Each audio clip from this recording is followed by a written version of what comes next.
प्रिय विद्यार्थियों, काव्य में आपका साखी चल रहा है। कक्षा 11 के लिए साखी चल रहा है और उसके कवि हैं संत कबीरदास जी। आज इस पद में उस पर आधारित प्रश्नों के उत्तर आपको कराए जाएंगे। आपके कुछ पद हो चुके हैं। आज जो पहला पद शुरू हो रहे हैं वो है पानी ते हिम भया हिम हुई गयो बिलाय, जो कुछ था सो ई भया अब कुछ कहा न जाए। तो इस पद की व्याख्या समझ लीजिएगा। कबीरदास जी कहते हैं कि पानी जो था वो जम करके बर्फ बन गया और बर्फ पुनः पिघल करके पानी हो गया और फिर उस पानी में विलीन हो गया।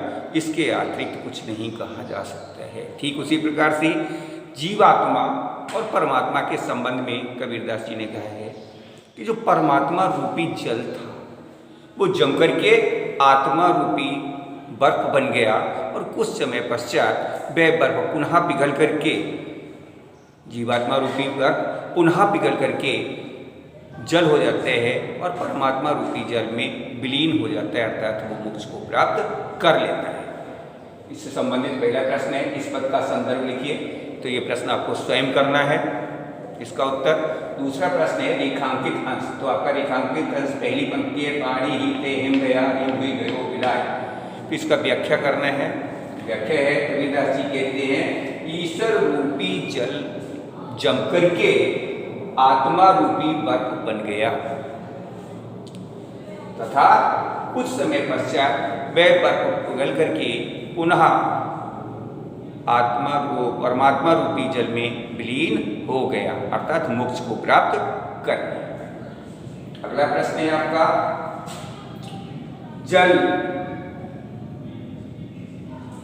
आत्मा के संदर्भ में कबीर जी ने क्या कहा है या क्या विचार है। तो आत्मा के संबंध में कबीर जी कहते हैं कि आत्मा परमात्मा का अंश है जो कुछ समय पश्चात परमात्मा में ही विलीन होकर एक रूप हो जाती है। दोनों का ही एक रूप हो जाता है।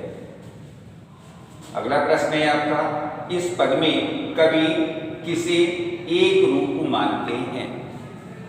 तो इस पद में कवि संसार की उत्पत्ति, स्थिति एवं प्रलय को एक रूप मानते हैं। अगला प्रश्न है, इस पद में कौन सा अलंकार है। तो इस पद में अनुप्रास अलंकार एवं अन्योक्ति अलंकार है। पद संख्या आगे है। दूसरा पद शुरू होता है पंख उड़ानी गगन पयंग रहा परदेश, पानी पिया चंचल भूल गया यही देश। इस पद में कबीर ने साधना के द्वारा परमात्मा को पाने का मार्ग बताया है।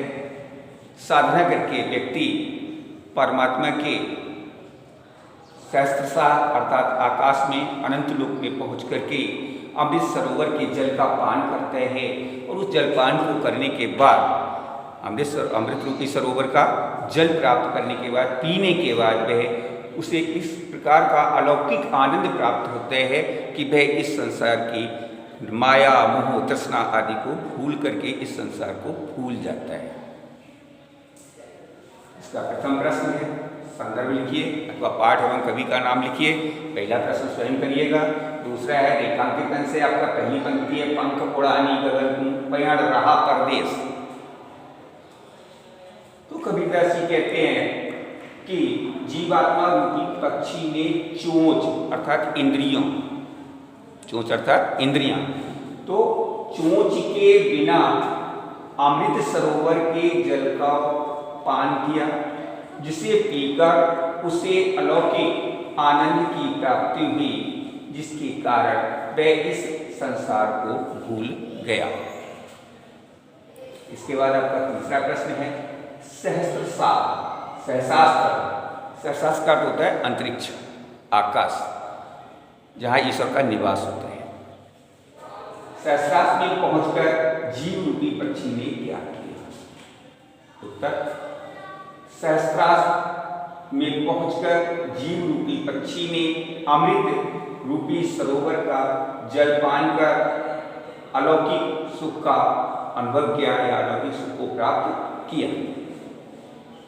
इसके बाद आपका अगला प्रश्न है, प्रस्तुत पद में कवि ने किसका वर्णन किया है? उत्तर है, इस पद में कवि ने साधना के द्वारा मोक्ष प्राप्त करने का वर्णन किया है, अर्थात अलौकिक सुख प्राप्त करने का वर्णन किया है। अगला प्रश्न है आपका, इस पद में प्रयुक्त अलंकार बताइए। उत्तर है, इस पद में रूपक एवं अतिशयोक्ति अलंकार हैं। शेष अगले भागों में आपको एक खंड दिया जाएगा जो आपको स्वयं करना होगा, उसका एक्सप्लेन अर्थ यहाँ पर बता दिया जाएगा। उससे संबंधित प्रश्नों के उत्तर आपको अगले बार में करने हैं। जय हिंद, जय भारत।